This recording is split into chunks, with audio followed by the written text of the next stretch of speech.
As I promised you, we were going to talk about that heat wave that is headed our way next week, because this high pressure system is moving clockwise and bringing in hot, dry air. So much of the southern parts of Montana moving eastward in this direction. So my friends in Bozeman and Billings, throughout the night tonight, you can see those thunderstorms. Advisory is effective until 8 p.m. tonight at Fort Peck Lake. So if you had plans to be out on the lake tonight, you might want to head inside and try that again maybe tomorrow, because those winds are going to be picking up just a little bit, and it may not be the safest conditions for you out there. Not too much of a concern. We're gonna have breezy conditions throughout the afternoon, and those pop-up showers headed their way for our Sunday evening at 4 p.m. You can see those cells making their way down south and clearing out by our Sunday night. Low pressure sitting aloft with the high pressure at the surface, drawing in lots of hot and dry air, making all the ingredients susceptible for wildfire danger. So, all right, so we've been tracking those winds because there are two active fires.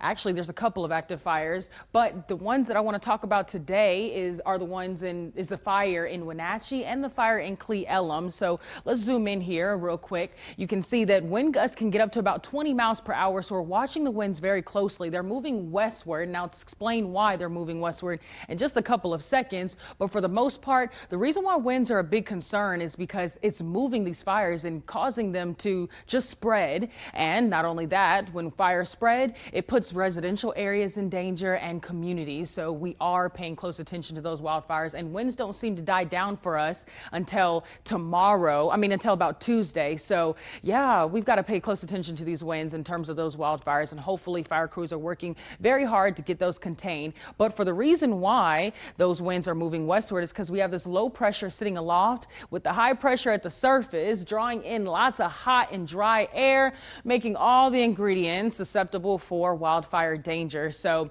winds are moving westward. We've got this pressure moving counterclockwise, and so that's why we're seeing winds in that direction. So if you're over in that area, you'll probably see haze and maybe even some smoke, especially if you're very close to those fires that are active.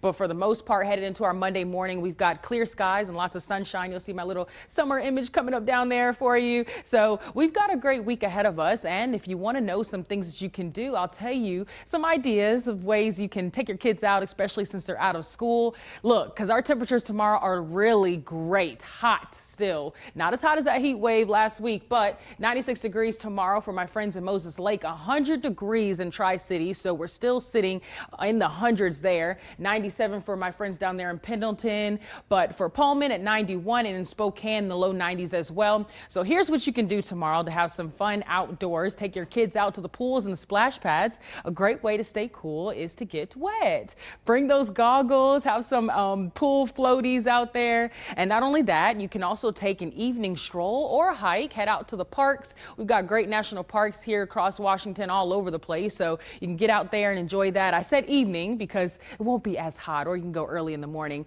Another thing you can do is plan for an outdoor picnic. Have some food, maybe go grab some ice cream. Another great way to stay cool. I love ice cream. But for the most part, this week is looking really nice. Monday, mostly clear skies. By Tuesday, we're in the mid 90s at 95 degrees, cooling down there by Thursday at 88 degrees. So Wednesday, we do have some chances of scattered showers in the early morning, and we're going to keep a close eye on that. Rain is exactly what we need with those hot, dry conditions that we're seeing out there right now. And if we move forward here in Yakima at 98 degrees starting off their week, 101 degrees by Tuesday, so super hot for you there. Tri-Cities at 102 degrees by Tuesday. Drink lots of water, stay hydrated as much as possible, and stay safe.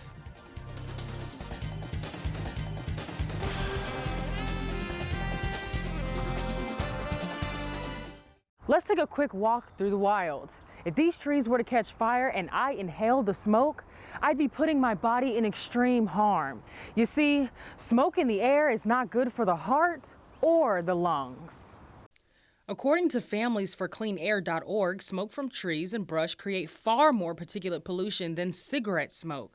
The EPA said depending on the density of the wildfire smoke, the lifetime cancer risk can be 12 times greater from wildfire smoke than cigarettes.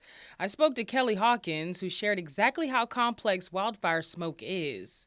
It's a mix of gases and little fine particles, and those fine particles are from the burning of vegetation and building supplies. She said the smoke contains carbon monoxide and carbon dioxide, both of which are extremely toxic, and the wind plays a huge part as well. Depending on how the wind blows, how it carries that smoke, we might have a couple days where we're just packed in and it's so awful, and then it just blows in another direction.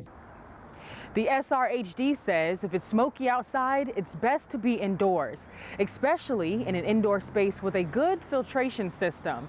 Some other ways you can prepare for wildfires are to back your car in your driveway for easy evacuation, have an emergency kit on hand and ready, and move all combustible items away from your home. Reporting in Spokane, I'm Tonia Michele, KHQ Local News.